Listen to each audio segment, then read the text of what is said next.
बिस्मिल्लाहिर्रहमानिर्रहीम। अस्सलाम वालेकुम डियर स्टूडेंट्स। आज हमारा चौथा लेक्चर है जनरल साइंस का और हम पहला चैप्टर पढ़ रहे हैं ह्यूमन ऑर्गन सिस्टम।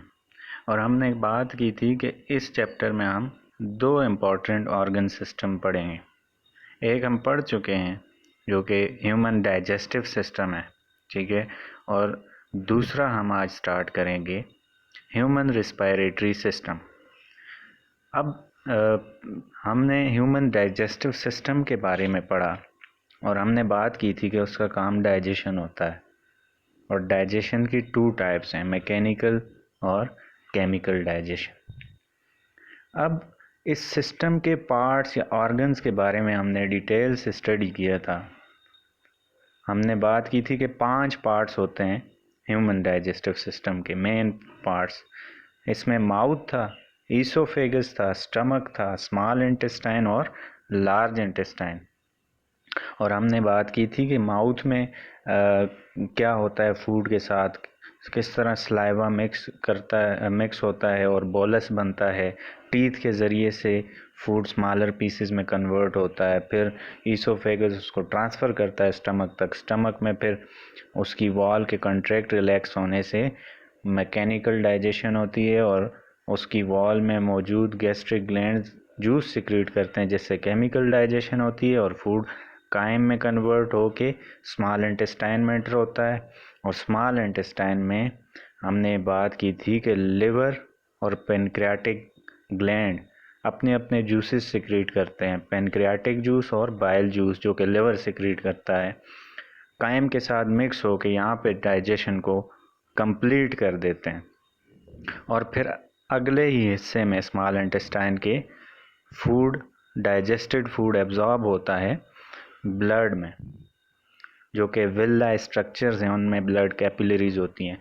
फिर हमने बात की थी कि जो फूड अनडाइजेस्टेड होता है, जिसकी डाइजेशन नहीं हो पाती, वो लार्ज इंटेस्टाइन की तरफ मूव करता है और लार्ज इंटेस्टाइन में उससे वाटर और मिनरल्स की एब्जॉर्प्शन होती है और कुछ देर के लिए लार्ज इंटेस्टाइन के आखिरी हिस्से में ये अनडाइजेस्टेड फूड स्टोर होता है और फिर एनएस के ज़रिए एक्सक्रीट हो जाता है। फिर हमने डाइजेस्टिव ग्लैंड्स के बारे में भी बात की थी। लिवर जो कि लार्जेस्ट ग्लैंड है, रेडिश ब्राउन उसका कलर है, स्टमक के करीब ही पाया जाता है और ये बाइल जूस सिक्रीट करता है।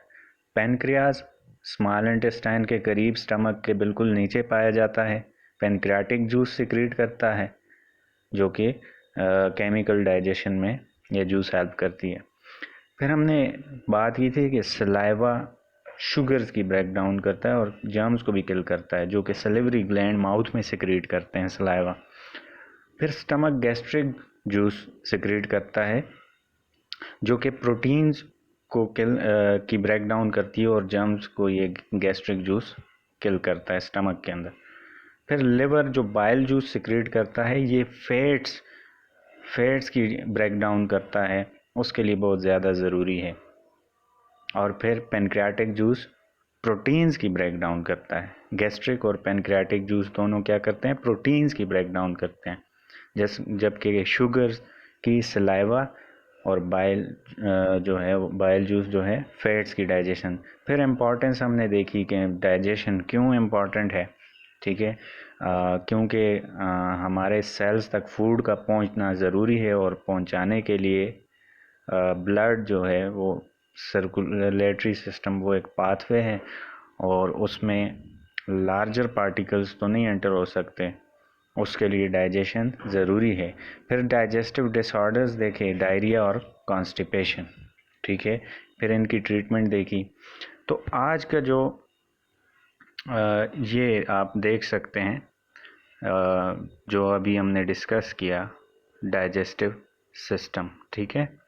ये इसके डिफरेंट पार्ट्स जो कि हम पिछले लेक्चर्स में भी डिस्कस कर चुके हैं। तो आज का जो हमारा टॉपिक है वो है ह्यूमन रिस्पायरेटरी सिस्टम। अब ह्यूमन रिस्पायरेटरी सिस्टम का काम क्या है? इसका काम है रिस्पायरेशन। जिस तरह ह्यूमन डाइजेस्टिव सिस्टम का काम डाइजेशन था, इसका काम रिस्पायरेशन है। रिस्पायरेशन क्या होती है? ये एक बायोकेमिकल प्रोसेस है, ठीक है। लिविंग ऑर्गेनिजम्स के अंदर ये प्रोसेस होता है जिसमें एनर्जी रिलीज़ होती है।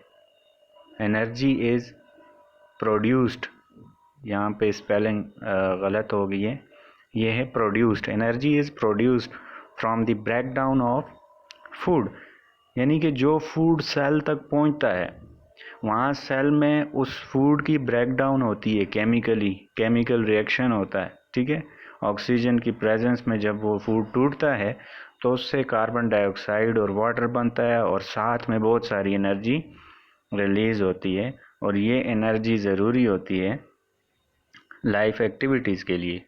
जिस तरह हम मूव करते हैं, ये एक लाइफ एक्टिविटी है, ठीक है। इसके अलावा ग्रोथ, रिप्रोडक्शन, ठीक है, ये तमाम लाइफ एक्टिविटीज़ हैं। इनके लिए एनर्जी का होना ज़रूरी है और ये एक्टिविटीज़ लाइफ के लिए ज़रूरी है, पीछे हम डिस्कस कर चुके हैं। अब ये तो सेलुलर रिस्पायरेशन की हमने बात की। अब रिस्पायरेशन के ब्रॉडली दो स्टेप्स हैं, ठीक है। एक ब्रीदिंग है और दूसरा सेलुलर रिस्पायरेशन है। ब्रीदिंग को हम एक्सटर्नल रिस्पायरेशन भी कहते हैं, यानी कि सेल से बाहर जो रिस्पायरेशन हो रही है। एक्चुअली तो वो रिस्पायरेशन नहीं होती, लेकिन वो प्रोसेस रिस्पायरेशन के प्रोसेस के लिए बहुत ज़्यादा ज़रूरी होता है। अगर हम एयर को ब्रीद नहीं करेंगे तो ऑक्सीजन बॉडी में एंटर नहीं होगी, वो सेल्स तक नहीं पहुंचेगी, और ऑक्सीजन के बगैर रिस्पायरेटरी प्रोसेस, जो केमिकल प्रोसेस सेल के अंदर हो रहा है, वो पॉसिबल नहीं है। तो इसीलिए इसको ब्रीदिंग को हम एक्सटर्नल रिस्पायरेशन कहते हैं, और फिर एक्चुअल रिस्पायरेशन जिसको हम सेलुलर रिस्पायरेशन कहते हैं। ये अब हमारे जो रिस्पायरेटरी सिस्टम है उसके पार्ट्स हैं, ठीक है। Nasal cavity, pharynx, larynx, bronchioles, ये आगे हम डिटेल में अभी डिस्कस करेंगे। उससे पहले हमने एक्सटर्नल रिस्पायरेशन और इंटरनल रिस्पायरेशन को समझना है। एक्सटर्नल रिस्पायरेशन, जिसको हम ब्रीदिंग कहते हैं, ये एक फ़िज़िकल प्रोसेस है जिसमें गैसेस एक्सचेंज होती हैं हमारी बॉडी और सराउंडिंग एटमॉस्फेयर के साथ। गैसेस एक्सचेंज होती हैं रिस्पायरेटरी सिस्टम की मदद से। ये जो पूरा सिस्टम है, लंग्स और इसके साथ जो पार्ट्स हैं, ट्रेकिया, फेरिंक्स, आगे हम डिस्कस करेंगे। अब ब्रीदिंग रिस्पायरेशन का पहला स्टेप है, हमने पीछे बात की, ठीक है। इसीलिए इसको एक्सटर्नल रिस्पायरेशन कहा जाता है। अब ब्रीदिंग के भी दो फेजेस हैं या दो स्टेप्स हैं। ब्रीदिंग भी दो स्टेप्स में कंप्लीट होती है, जैसा कि आप डायग्राम में देख सकते हैं। पहले डायग्राम में आप देखें तो इनटेक ऑफ एयर को हम बॉडी के अंदर लेके जा रहे हैं, ठीक है। इस प्रोसेस को हम इनहेलेशन कहते हैं। आप सांस ले, बहुत सारा सांस लें तो ये इनहेलेशन है। फिर इस सांस को आप रिलीज़ करें बाहर, ये हवा बाहर एटमॉस्फेयर में शामिल हो जाती है, taking out of air. Taking in of air is called inhalation और taking out of air is called exhalation. तो ये जब हम सांस लेते हैं और इसको फिर छोड़ते हैं, ये एक ब्रीद होता है। इस प्रोसेस को हम ब्रीदिंग कहते हैं। अब रिस्पायरेटरी सिस्टम के तमाम ऑर्गन्स हम देखेंगे, ठीक है। इसको ब्रॉडली दो हिस्सों में तकसीम किया गया है रिस्पायरेटरी सिस्टम को। एक तो मेन कंपोनेंट है वो लंग्स हैं, ठीक है, जहाँ पे गैसियस एक्सचेंज होती है। लेकिन लंग्स में एयर जिस रास्ते से पहुँचती है उस रास्ते को हम एयर पैसेज वे कहते हैं। अब इस एयर पैसेज वे में डिफरेंट पार्ट्स हैं और इसमें सबसे पहले नोज़ है। नोज़ के बाद लैरिंग्स है। लैरिंग्स के बाद ट्रेकिया है, जिसको हम वेंट पाइप भी कहते हैं। और ट्रेकिया डिवाइड होता है दो ब्रांचेस में, जिसको हम ब्रोंकाई कहते हैं। अब हर ब्रोंकाई लंग में एंटर होता है। एक ब्रोंकाई एक लंग में और दूसरा दूसरे लंग में। तो अब one by one in parts को हमने डिस्कस करना है। सबसे पहले नोज़ है।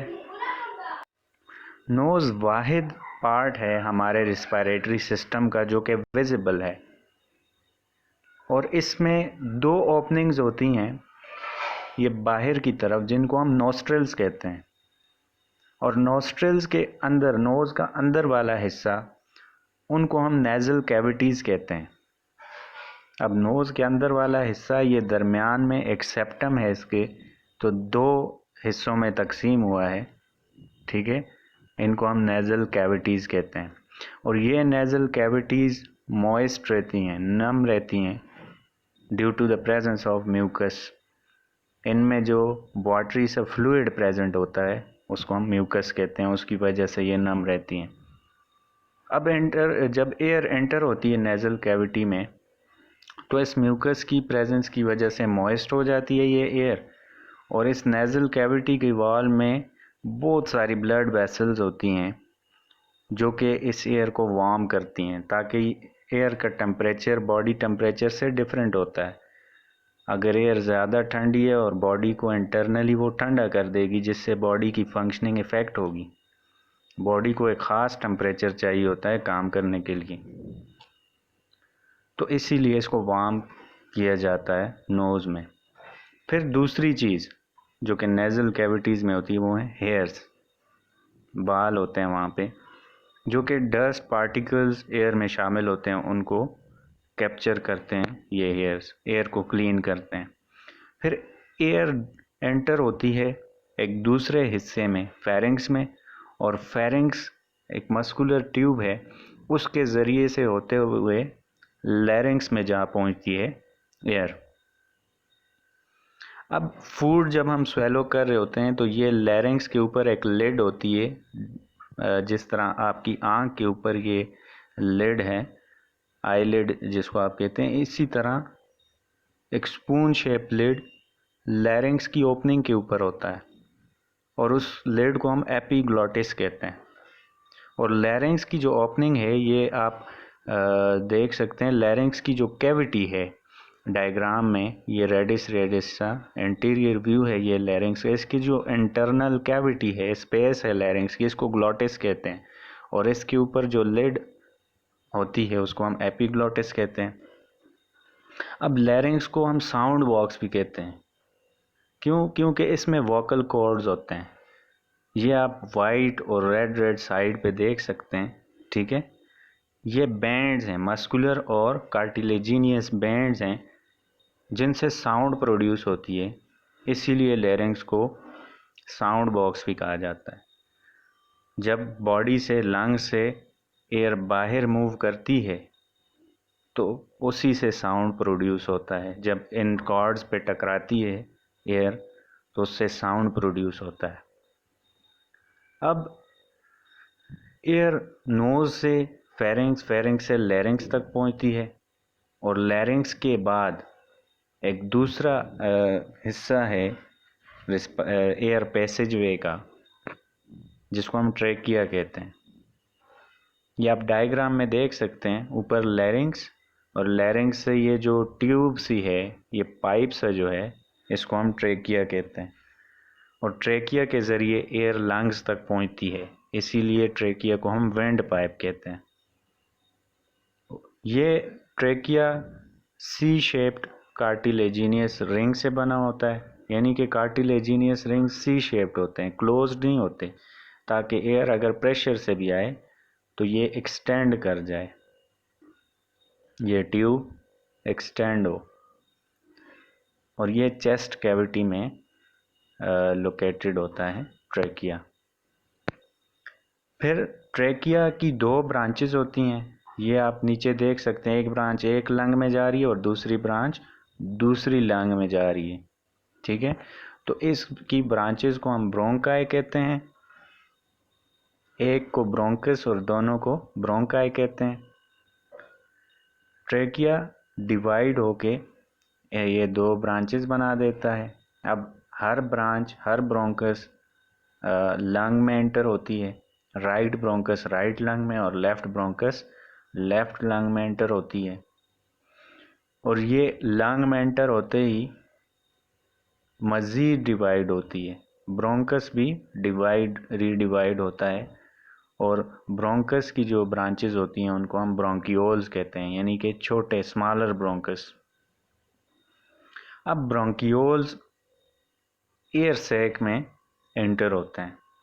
ठीक है, एयर सैक्स जो कि लंग में प्रेजेंट हैं, उनमें बहुत सारे सेगमेंट्स होते हैं, पोर्शंस होते हैं, जिनको अल्वियोलाई कहते हैं। और अल्वियोलाई फंक्शनल यूनिट है लंग का। लंग का फंक्शन है गैसियस एक्सचेंज करवाना, यानी कि बॉडी का जो ब्लड है उसमें गैसेस, जो गैसेस उसको चाहिए बॉडी को, उनको भेजना, और उस ब्लड से जो गैसेस वेस्ट हैं, बॉडी को नहीं चाहिए, उनको बाहर निकालना। तो ये लंग का काम होता है और ये काम अल्वियोलाई में होता है।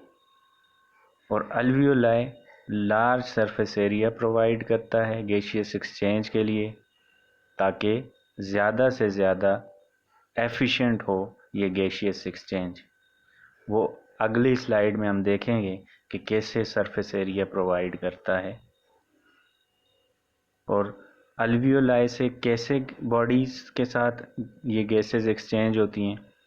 यानी कि बॉडी को ऑक्सीजन चाहिए, अब जो एयर हमने ब्रीथ की उससे ऑक्सीजन ब्लड में शामिल होगी, और ब्लड में जो कार्बन डाइऑक्साइड है जो कि बॉडी को नहीं चाहिए वो लंग में आ जाएगा, और लंग से हम बाहर एक्सहेल कर देंगे। अब ये आप देख सकते हैं लंग्स, ठीक है, ये मेन कंपोनेंट है हमारे रिस्पायरेटरी सिस्टम का। इससे पहले हमने एयर पैसेजवे के पार्ट्स देखे, जो कि लैरिंक्स, नोज, लैरिंक्स, ट्रेकिया और ब्रोंकाई, ब्रोंकियोल्स, अल्वियोलाई वगैरह हमने देखा। अब ये अल्वियोलाई मैं आपको दिखाना चाहता था। ये एक एयर सैक है, ये दूसरा एयर सैक डाइसेक्ट किया हुआ है, काटा हुआ है। और एक एयर सैक में आप बहुत सारे स्पेसेस, बहुत सारे सेगमेंट्स आप देख सकते हैं, इनको हम अल्वियोलाई कहते हैं। अगर ये सेप्टम ना होते और सिंपली ये एक बड़ा सैक होता तो ये सरफेस छोटी होती, जबकि अभी ये एक एयर सैक में आप देखें तो बहुत सारे सेगमेंट्स हैं, और इसकी वजह से सरफेस बहुत ज़्यादा इंक्रीज हो गई है, जिसकी वजह से गैसियस एक्सचेंज अच्छे से होती है, एफिशिएंटली होती है। अब हम दूसरा मेन कंपोनेंट देखेंगे रेस्पिरेटरी सिस्टम का, जो कि लंग्स हैं। लंग्स पेयर की फॉर्म में होते हैं और ये हॉलो होते हैं, यानी कि अंदर से खाली होते हैं। ये जो अल्वियोलाई है, ये इनर सरफेस क्रिएट करते हैं लंग्स की, तो अंदर से ये हॉलो होते हैं और स्पॉन्जी होते हैं। स्पॉन्जी मीन्स फोम की तरह, उसको आप कंप्रेस करें तो वो प्रेस हो जाता है, वापस छोड़ें तो वो अपनी जगह पे आ जाता है, रिलैक्स हो जाता है। तो ये भी स्पॉन्जी ऑर्गन है, जो कि थॉरैक्स में, यानी कि हमारी चेस्ट की जो कैविटी है, कैविटी कहते हैं खाली स्पेस को, हॉलो स्पेस, तो चेस्ट कैविटी में ये लोकेटेड हैं। अब on either side of heart, यानी कि एक लंग हार्ट की एक साइड पे और दूसरा लंग हार्ट की दूसरी साइड पे, दोनों लंग्स के बीच में हार्ट होता है। और लंग्स बाहर की इन्वायरमेंट के साथ, एटमॉस्फेयर के साथ कनेक्टेड होते हैं बाय एयर पैसेजवे, और एयर पैसेजवे के जो हिस्से हैं वो है bronchi, trachea and through nose और माउथ, यानी कि वो एयर ट्रेकिया से लैरिंग्स, लैरिंग्स से आप माउथ के ज़रिए भी बाहर फेंक सकते हैं और नोज़ के ज़रिए से भी। इसी तरह आप इनहेल भी माउथ के ज़रिए या नोज़ के ज़रिए से कर सकते हैं। अब हर लंग में तकरीबन 700 मिलियन अल्वियोलाई होते हैं, तो दोनों लंग्स की मिला के तकरीबन ये 1400 मिलियन अल्वियोलाई बनते हैं। तो गैसियस एक्सचेंज इन अल्वियोलाई में होती है। इन अल्वियोलाई के गिर्द अगर आप देखें तो ये ब्लड कैपिलरीज छोटी छोटी, इनमें से जब ब्लड ट्रांसफ़र होता है तो इसकी वाल बहुत थिन होती है, तो उस वजह से गैसेस इजीली एक्सचेंज हो जाती हैं। तो आज हमने ह्यूमन रिस्पायरेटरी सिस्टम के बारे में पढ़ा। नेक्स्ट लेक्चर में हम पढ़ेंगे मैकेनिज़्म ऑफ ब्रीदिंग, कि ब्रीदिंग होती कैसे है। अब ये हमने पढ़ लिया कि ब्रीदिंग क्या होती है, जो कि ह्यूमन रिस्पायरेटरी सिस्टम का फंक्शन है, ब्रीदिंग। नेक्स्ट में इंशाल्लाह हम मैकेनिज़्म देखेंगे ब्रीदिंग का, ठीक है। तो ब्रीदिंग का आपको पता होना चाहिए कि ब्रीदिंग क्या होती है। ये एक फ़िज़िकल प्रोसेस है जिसमें बॉडी के एक्सचेंज होते हैं gases between body and surrounding through by the help of respiratory system. फिर हमने देखा कि रिस्पायरेटरी सिस्टम क्या होता है, इसके डिफरेंट पार्ट्स हैं। सबसे पहले हमने नोज़ को डिस्कस किया। नोज़ का क्या फंक्शन होता है कि इनकमिंग एयर को वार्म करना और उसमें मौजूद जो डस्ट पार्टिकल्स हैं उनको ट्रैप करना, यानी कि एयर को क्लीन करना।